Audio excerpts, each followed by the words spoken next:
Good morning students. Abhinav academy science school में आप सभी का स्वागत है। अपने लास्ट क्लास में बात चल रही थी भी लघु बीजाणु धानी की संरचना। किसकी संरचना? भी लघु बीजाणु धानी की संरचना।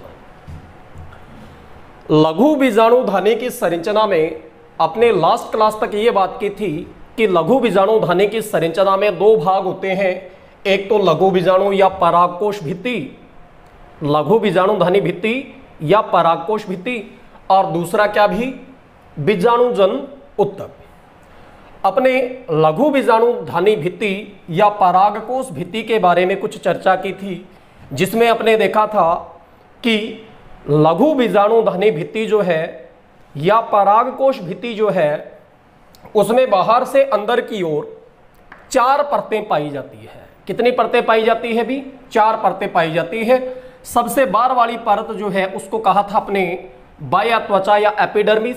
बाह्य त्वचा या एपिडर्मिस जो लघु बीजाणु धानी भित्ति का बाहरी आवरण है उसका निर्माण करती है, जो एक सुरक्षात्मक आवरण है।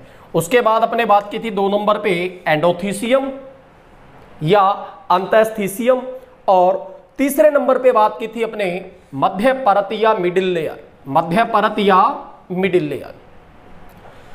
नंबर 4 पे बात की थी अपने टैपिटम, या इसको कहते हैं अपने पोष स्तर। क्या कहते हैं? अभी पोष स्तर।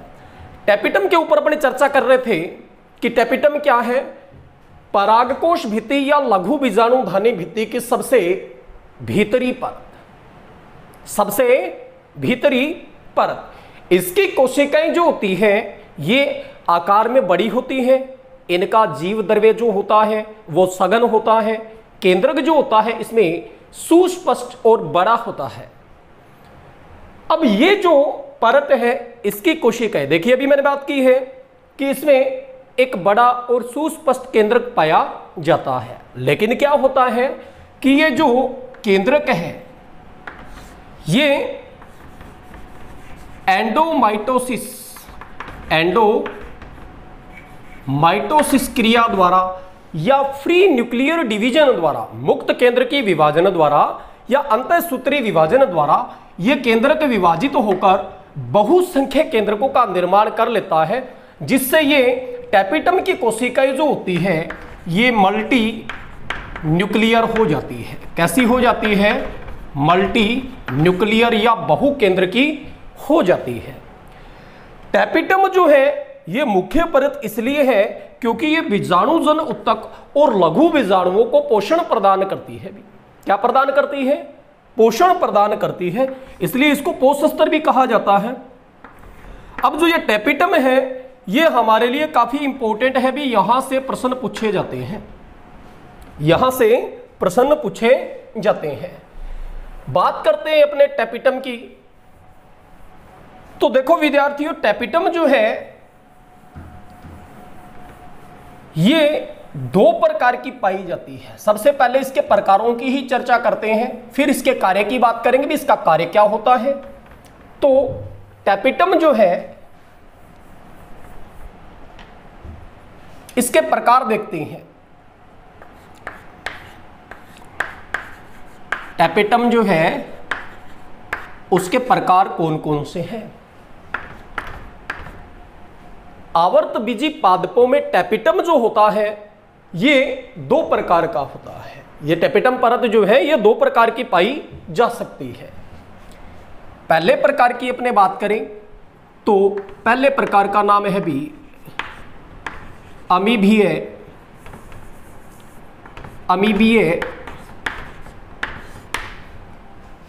टैपिटम या अमीबॉइड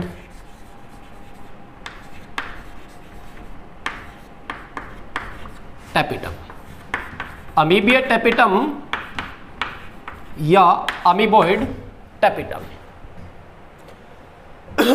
दूसरा प्रकार जो इसका है वो है भी स्त्रावी, या इसको ग्रंथिल भी कह सकते हैं। स्त्रावी या ग्रंथिल टैपिटम। स्त्रावी या ग्रंथिल टैपिटम जो होता है इसको और क्या कहेंगे, सिक्रेटरी या ग्रैंडुलर, सिक्रेटरी या ग्रैंडुलर। पहले बात करते हैं अपने अमीबिया टैपिटम की। इस प्रकार का टैपिटम जो है कुछ एक पादपों में पाया जाता है भी, सभी पादपों में नहीं, सामान्यतः तो यह पाया जाता है भी। अधिकांश पादपों में स्त्रावी या ग्रंथिल प्रकार का टैपिटम पाया जाता है, लेकिन कुछ पादपों जैसे एग्जाम्पल के तौर पे अपने बात करें, फॉर एग्जाम्पल अपने बात करें तो टाइफा, कौन सा पौधा भी, टाइफा। टाइफा के अंदर जो टैपिटम पाया जाता है वो कैसा होता है, अमीबिया टैपिटम होता है। कैसा होता है भी, अमीबिया टैपिटम। अमीबिया टैपिटम में क्या होता है कि टैपिटम की जो ये कोशिकाएं हैं इनकी भित्तियां टूट जाती है भी, ये कोशिकाएं हैं इनकी भित्तियां टूट जाती है। अब कोशिकाओं की भित्तियां टूट जाएगी तो जीवद्रव्य क्या हो जाएगा भी, मुक्त हो जाएगा। और ये जीवद्रव्य जो होता है ये कहां, बीजाणुजन उत्तक, ये बीजाणुजन उत्तक है, इस उत्तक में आ जाएगा। क्या होगा कि टैपिटम की कोशिकाएं जो है इनकी सेल वॉल जो होती है वो टूट जाती है और जीवद्रव्य जो होता है वो कहां आ जाता है, बीजाणुजन उत्तक में आ जाता है। और यहां आकर के बीजाणुजन उत्तक में आकर के ये जीवद्रव्य आपस में संयुक्त हो जाता है और संयुक्त होकर के ये जीवद्रव्य जो होता है वो अमीबा की तरह की संरचना बनाता है भी। कैसी संरचना बनाता है, अमीबा की तरह की संरचना बनाते हैं। इस संरचना को क्या कहते हैं, पेरिप्लाज्मोडियम। क्या कहते हैं, पेरिप्लाज्मोडियम।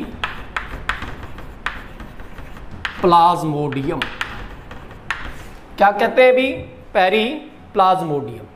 अब ये पेरिप्लाज्मोडियम जो है ये क्या करेगा कि इस बीजाणुजन उत्तक की कोशिकाओं को पोषण प्रदान करेगा। क्या प्रदान करेगा भी, पोषण प्रदान करेगा।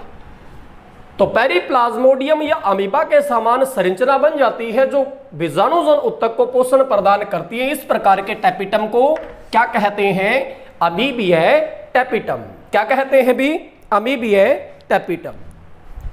इस प्रकार का टैपिटम कुछ एक पादपों में ही पाया जाता है, जैसे कि टाइफा, विशिष्ट एग्जाम्पल है भी टाइफा। तो ध्यान में रखेंगे टाइफा में किस प्रकार का टैपिटम होता है, अमीबिया टैपिटम होता है। कैसा होता है भी, अमीबिया टैपिटम। दूसरे प्रकार के टैपिटम की कोशिकाओं की बात करें या टैपिटम के प्रकार की बात करें तो वो होता है स्त्रावी या ग्रंथिल टैपिटम या सिक्रेटरी या ग्रैंडुलर टैपिटम।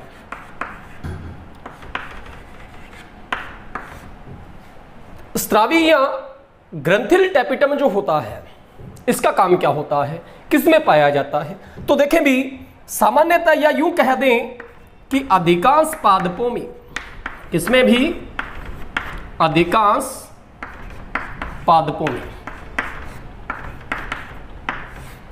स्त्रावी या ग्रंथिल प्रकार का टैपिटम पाया जाता है। कैसा टैपिटम पाया जाता है भी, स्त्रावी या ग्रंथिल प्रकार का टैपिटम पाया जाता है।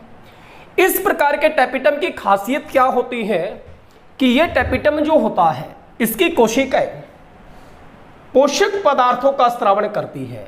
इसमें तो क्या था कि टैपिटम की कोशिकाओं की कोशिका भित्तियां टूटी, जीवद्रव्य बीजाणुजन उत्तक के बीच में पहुंचकर पेरिप्लाज्मोडियम का निर्माण करता है और फिर पोषण प्रदान करता है।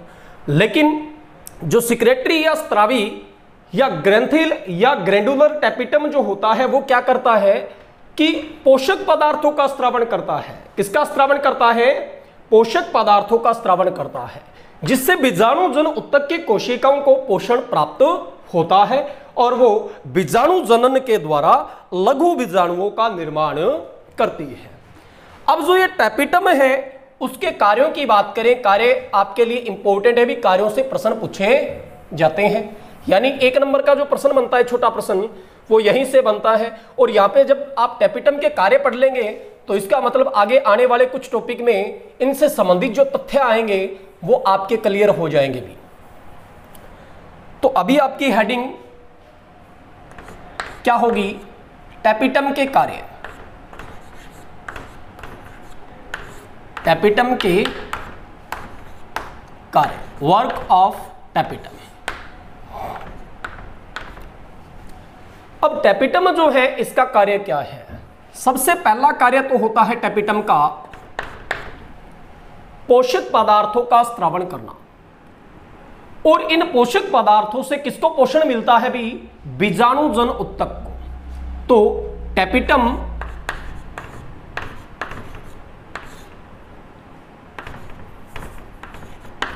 बीजाणुजन उत्तक व लघु बीजाणुओं को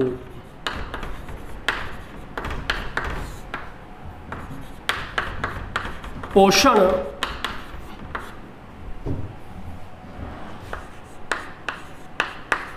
प्रदान करता है। पोषण प्रदान करता है। पहला कार्य क्या हो गया कि टैपिटम जो होता है यह बीजाणुजन उत्तक और लघु बीजाणुओं को पोषण प्रदान करता है। टैपिटम जो है इसके द्वारा, पहले समझें फिर अपने कार्य लिखेंगे। टैपिटम की जो ये कोशिका है इनके द्वारा तेल की बूंदों के समान, इस तरह तेल की बूंदों के समान कणों का स्त्रावण किया जाता है। तेल की बूंद के समान कणों का स्त्रावण किया जाता है। इन कणों को क्या कहते हैं? प्रोयूबिस कण या प्रोयूबिस काय।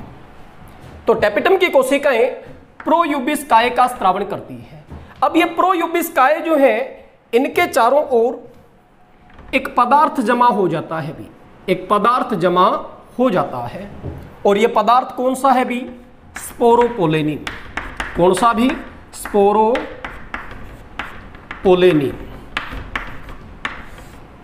प्रोयूबिस कण के चारों ओर जब स्पोरोपोलेनिन जमा हो जाता है तब ये संरचना जो होती है ये क्या कहलाती है? यूबिस कण या यूबिस काय। क्या कहलाती है? यूबिस कण या यूबिस काय। तो कार्य क्या निकल के आया सामने कि टैपिटम जो होती है वो यूबिस काय या यूबिस कणों का स्त्रावण करती है। तो अगला कार्य क्या लिखेंगे अपने?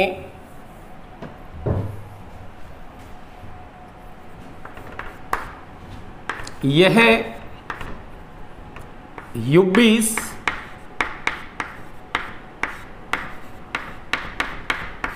कणों का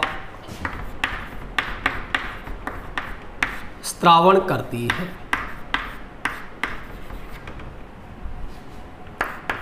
यूबिस कणों के साथ क्या है भी? स्पोरोपोलेनिन। तो लिख देंगे अगला कार्य स्पोरोपोलेनिन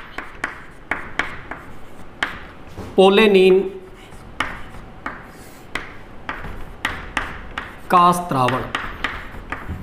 अब देखो भी स्पोरोपोलेनिन, इस पे प्रश्न आया हुआ है, इस पे प्रश्न आया हुआ है। प्रश्न क्या आया हुआ था कि पराग कणों का बाह्य चोल जो होता है वो किसका बना होता है? स्पोरोपोलेनिन का। किसका बना होता है भी? स्पोरोपोलेनिन का।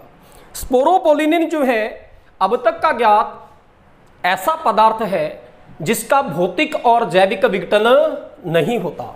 स्पोरोपोलेनिन एक ऐसा प्रतिरोधी पदार्थ है। कैसा पदार्थ है भी? प्रतिरोधी पदार्थ जिसका भौतिक व जैविक विघटन नहीं होता। इसीलिए क्या होता है, परागकण जो होते हैं उनके जीवाश्म बनते हैं भी। क्या बनते हैं? जीवाश्म। कारण कि परागकणों का बाह्य चोल जो होता है वो किससे बना होता है? स्पोरोपोलेनिन से बना होता है। और स्पोरोपोलेनिन का भौतिक या जैविक विघटन नहीं होता।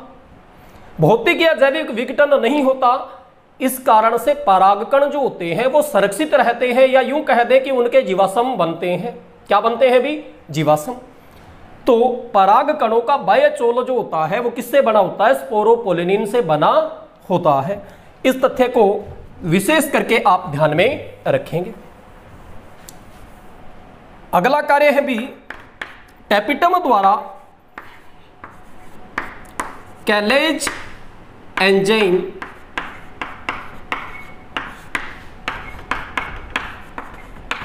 का स्त्रावण किया जाता है। किसका स्त्रावण किया जाता है भी? कैलेज एंजाइम का स्त्रावण किया जाता है। किसके द्वारा?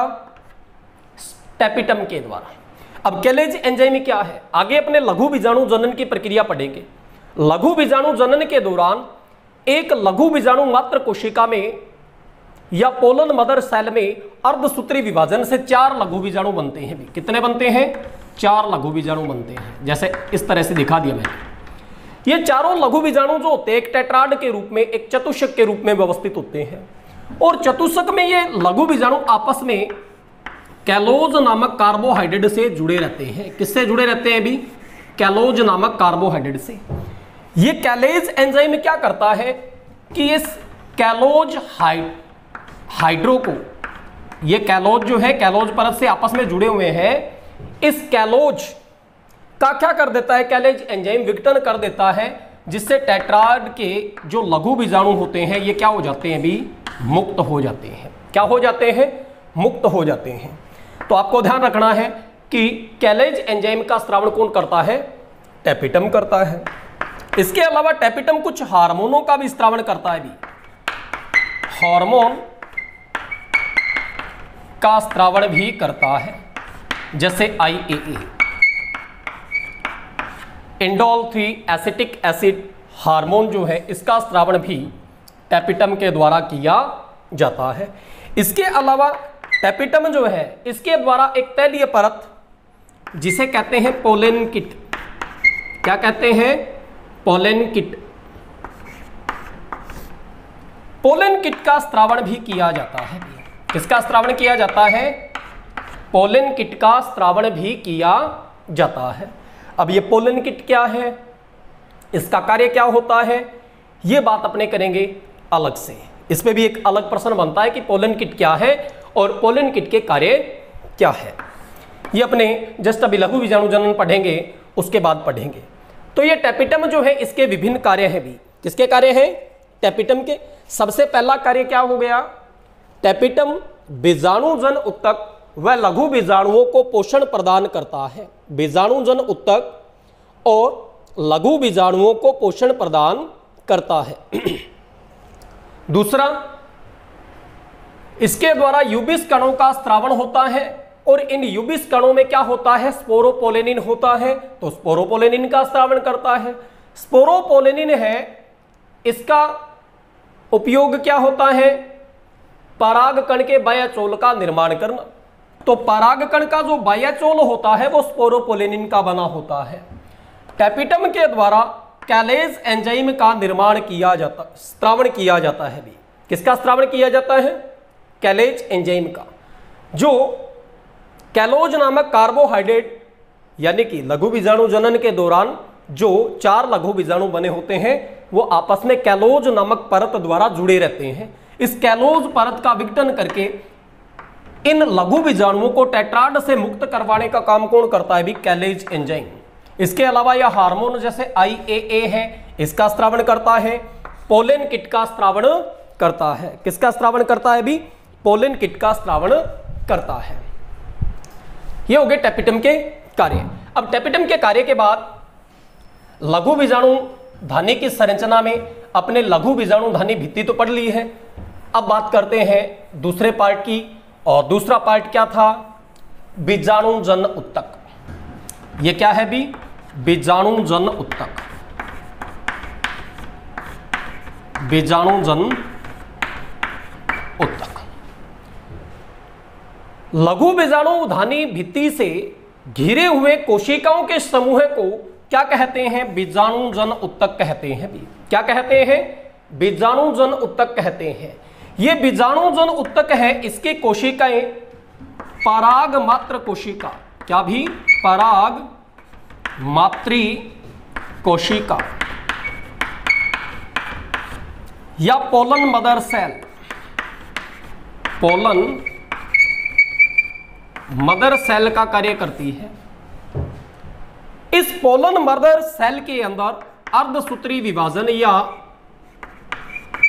मियोसिस द्वारा किसका निर्माण होता है भी? लघु बीजाणुओं या माइक्रोस्पोर का। किसका निर्माण होता है? लघु बीजाणु या माइक्रोस्पोर का। तो बीजाणुजन उत्तक क्या है? लघु बीजाणुधानी भित्ति या परागकोश भित्ति से घिरे हुए कोशिकाओं के समूह को बीजाणुजन उत्तक कहते हैं। इसकी कोशिकाएं किसका कार्य करती है भी?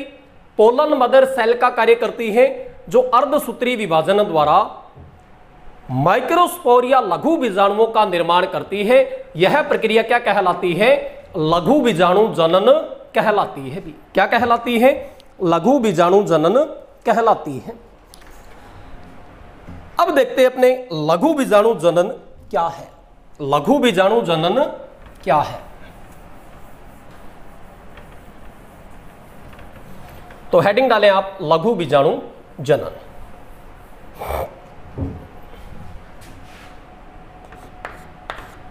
लघु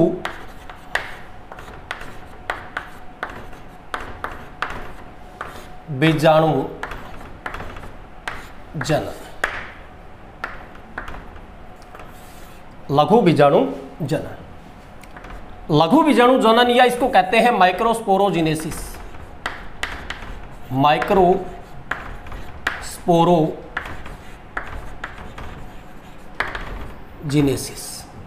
लघु बीजाणु जनन या माइक्रोस्पोरोजिनेसिस। क्या है माइक्रोस्पोरोजिनेसिस या लघु बीजाणु जनन? देखो भी, अभी बात की थी अपने कि परागकोश भित्ति से घिरे हुए कोशिकाओं के समूह को क्या कहते हैं? बीजाणुजन उत्तक या लघु बीजाणुजन उत्तक। बीजाणुजन उत्तक। इस उत्तक की जो कोशिकाएं हैं वो किसका कार्य करती है भी? पोलन मदर सेल का। किसका कार्य करती है? पोलन मदर सेल का। और पोलन मदर सेल में क्या होता है? अर्धसूत्री विभाजन होता है। क्या होता है भी? अर्धसूत्री विभाजन होता है। और किसका निर्माण होता है?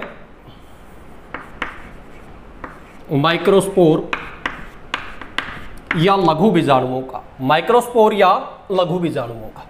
तो इसी से अपने परिभाषा निकाल लेंगे। इसी से अपने परिभाषा निकाल लेंगे भी बीजाणुजन, लघु बीजाणुजनन किसे कहते हैं। यह क्या है? बीजाणुजन उत्तक। कौन सा? लघु बीजाणुजन उत्तक। इसकी कोशिकाएं किसमें बदली? पीएमसी में। पराग मात्र कोशिकाएं या लघु बीजाणु मात्र कोशिकाएं, यानी इनको माइक्रोस्पोर मदर सेल भी कह सकते हैं, एमएमसी भी कह सकते हैं, या इनको क्या कह सकते हैं? Pollen mother cell. इनमें अर्धसूत्री विभाजन हुआ और क्या बने? माइक्रोस्पोर। तो परिभाषा क्या बनेगी?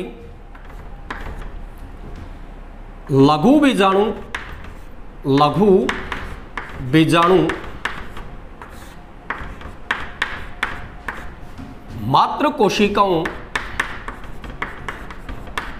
लघु बीजाणु मात्र कोशिकाओं में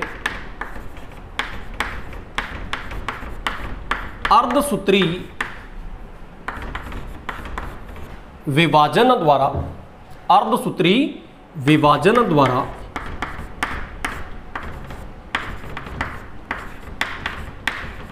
लघु बीजाणुओं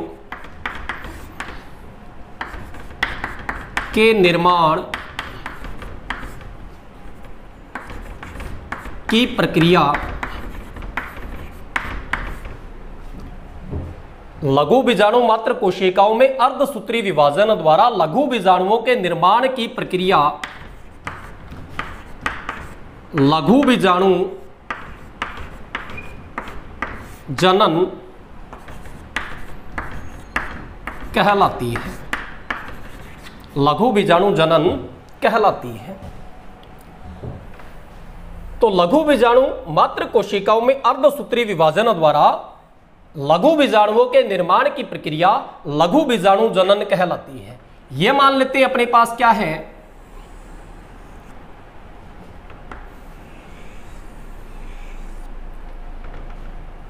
एक एमएमसी माइक्रोस्पोर मदर सेल या पोलन मदर सेल पीएमसी। कैसी होती है ये? द्विगुणित तो होती है। कैसी होती है? द्विगुणित तो होती है, डिप्लॉइड सेल होती है। इस कोशिका में अर्धसूत्री विभाजन होगा तो आप जानते हैं कि अर्धसूत्री विभाजन दो चरणों में पूरा होता है। पहला मियोसिस फर्स्ट। मियोसिस फर्स्ट के दौरान क्या होगा? कि 2 अगुणित कोशिकाएं बनेगी। क्या बनेगी? 2 अगुणित कोशिकाएं। फिर इन 2 अगुणित कोशिकाओं में मियोसिस सेकंड संपन्न होगा और प्रत्येक से 2 कोशिकाएं बनेंगी, अर्थात कुल 4 अगुणित कोशिकाएं बन जाएंगी। और ये चारों अगुणित कोशिकाएं क्या है भी? लघु बीजाणु है। तो 1 MMC में, इसमें भी 1 MMC में अर्धसूत्री विभाजन या मियोसिस से 4 लघु बीजाणु या माइक्रोस्पोर का निर्माण होता है। किसका निर्माण होता है? 4 लघु बीजाणुओं या माइक्रोस्पोर का निर्माण होता है। 1 MMC में अर्धसूत्री विभाजन से 4 लघु बीजाणुओं का निर्माण होता है। और ये चारों लघु बीजाणु जो होते हैं, ये चारों लघु बीजाणु एक चतुष्क के रूप में व्यवस्थित होते हैं भी। किसके रूप में? चतुष्क या टेट्राड के रूप में। चतुष्क या टेट्राड के रूप में व्यवस्थित होते हैं। चारों लघु बीजाणु आपस में कैलोज नामक परत द्वारा जुड़े रहते हैं और किसके रूप में? चतुष्क के रूप में पाए जाते हैं। किसके रूप में? चतुष्क के रूप में। और इस चतुष्क को तोड़ करके इन लघु बीजाणुओं को मुक्त करवाने का काम कौन करता है भी? कैलेज एंजाइम। अब चतुष्क जो होते हैं ये कई प्रकार के होते हैं, लेकिन अपने एक बीजपत्री और द्विबीजपत्री दो ही पादपों में मेनली बात करें तो ये टेट्राड जो है 2 प्रकार के हैं। देखिए वैसे कई प्रकार है इसके, लेकिन मेनली अपने एंजियोस्पर्म में मोनोकोट और डाइकोट जो है इनकी सामान्य स्थितियों की बात करें तो टेट्राड जो है इसमें पहला प्रकार लेते हैं अपनी। पहला प्रकार चतुष्फलकीय। चतुष्फलकीय चतुष्क यानी लघु बीजाणु जो होते हैं वो टेट्राड के रूप में रहते हैं। इसमें पहला प्रकार क्या है टेट्राड का? चतुष्फलकीय। चतुष्फलकीय में क्या होता है कि लघु बीजाणु 4 है। चतुष्क में कितने होते हैं भी? चतुष्क या टेट्राड में लघु बीजाणुओं की संख्या कितनी है भी? 4 है।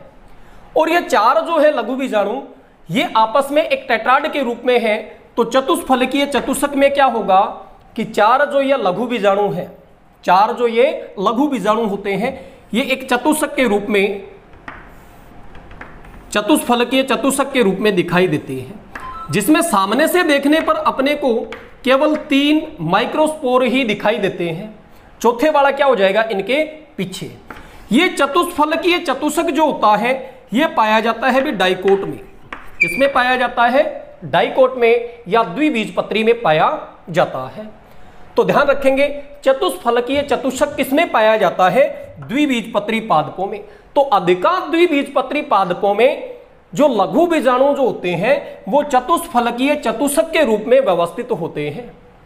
चतुष्फलकीय चतुष्क में क्या होता है कि सामने से देखने पे अपने को 3 ही लघु बीजाणु दिखाई देते हैं। चौथा क्या आ जाएगा? इनके पीछे। दूसरा प्रकार है भी समद्विपार्श्विक। कैसा भी? समद्विपार्श्विक। समद्विपार्श्विक में क्या होता है कि इस प्रकार के चतुष्क में चारों लघु बीजाणु जो होते हैं वो समद्विपार्श्विक व्यवस्था में व्यवस्थित रहते हैं भी, और सामने से देखने पे अपने को चारों लघु बीजाणु दिखाई देते हैं। यह व्यवस्था कैसी है भी? समद्विपार्श्विक। और इस प्रकार के चतुष्क पाए जाते हैं मोनोकोट या एक बीजपत्रियों में। किसमें पाए जाते हैं? मोनोकोट या एक बीजपत्रियों में। तो ये दोनों आपको ध्यान में रखने हैं कि चतुष्फलकीय चतुष्क तो पाया जाता है डाइकोट में और समद्विपार्श्विक किसमें पाया जाता है भी? मोनोकोट में।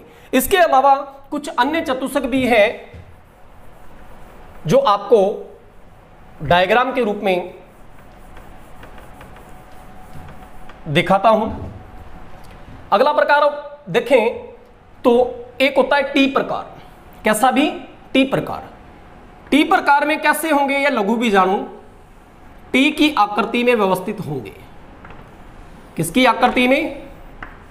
टी की आकृति में। यानी 4 लघु बीजाणुओं में से क्या होंगे, 2 लघु बीजाणु जो है अनुप्रस्थ और 2 अनुदैर्घ्य व्यवस्थित होकर इस तरह की टी की आकृति बनाएंगे। इस प्रकार को क्या कहेंगे, टी प्रकार। क्या कहेंगे भी, टी प्रकार। इसके अलावा एक रेखीय प्रकार होता है।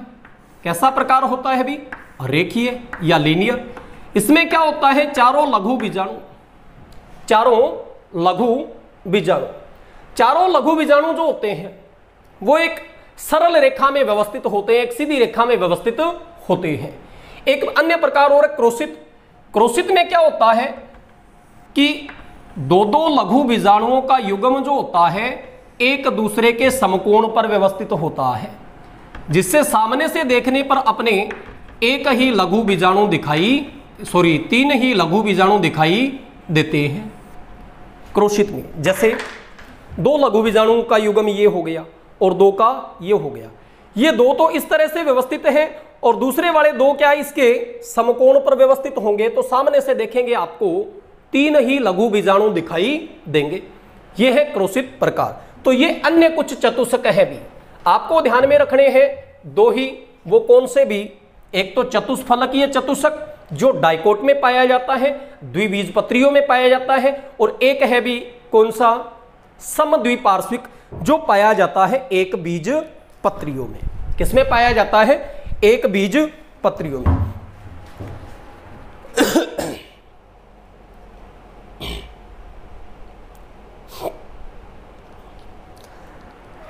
अब देखिए भी लघु बीजाणु जनन के दौरान जो 4 लघु बीजाणु बने हैं, कितने, 4 लघु बीजाणु। ये चारों लघु बीजाणु जो होते हैं किसके रूप में पाए जाते हैं, अभी देखा है अपने, टेट्राड के रूप में पाए जाते हैं। टेट्राड के रूप में ये आपस में किसके द्वारा जुड़े रहते हैं, कैलोज परत के द्वारा। किसके द्वारा भी, कैलोज नामक एक कार्बोहाइड्रेट है उसके द्वारा आपस में जुड़े रहते हैं।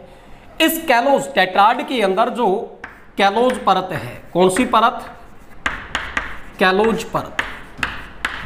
इस कैलोज परत का विघटन, इसका विघटन कौन करता है भी, टैपिटम द्वारा स्रावित कैलेज एंजाइम या कैलेज विकर, जिससे टेट्राड के लघु बीजाणु जो होते हैं वो क्या हो जाते हैं, पृथक हो जाते हैं। जैसे ये टेट्राड देखा था आपने, चतुष्फलकीय, ये कैसा है भी, चतुष्फलकीय चतुष्क।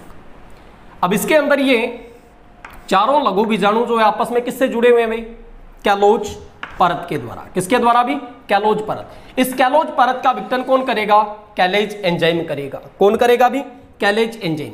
कैलेज एंजाइम से इस चतुष्क का विघटन हो जाएगा, यानी कैलोज परत का विघटन हो जाएगा और चारों ये लघु बीजाणु जो है अलग अलग हो जाएंगे। क्या हो जाएंगे, अलग अलग हो जाएंगे और गोलाकार आकृति ग्रहण करेंगे। अलग होकर के लगभग गोलाकार आकृति ग्रहण करते हैं। अब इन टेट्राड से मुक्त हुए लघु बीजाणुओं को क्या कहा जाता है, परागकण। क्या कहा जाता है भी, परागकण। परागकण और लघु बीजाणु इनमें माइनर सा डिफरेंस क्या है कि जब ये टेट्राड में होते हैं तो लघु बीजाणु कहलाते हैं, जब ये टेट्राड से मुक्त हो जाते हैं तब इन्हें क्या कहा जाता है भी, परागकण कहा जाता है। ये भी अगुणित संरचना ही है, लघु बीजाणु भी अगुणित संरचना ही है और परागकण भी अगुणित संरचना ही है।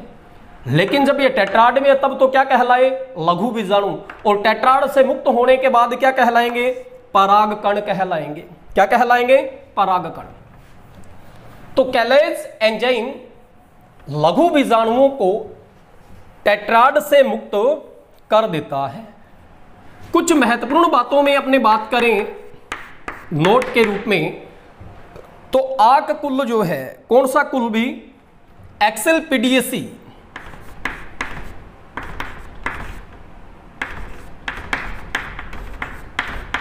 एक्सेल्पिडियेसी कुल या आककुल।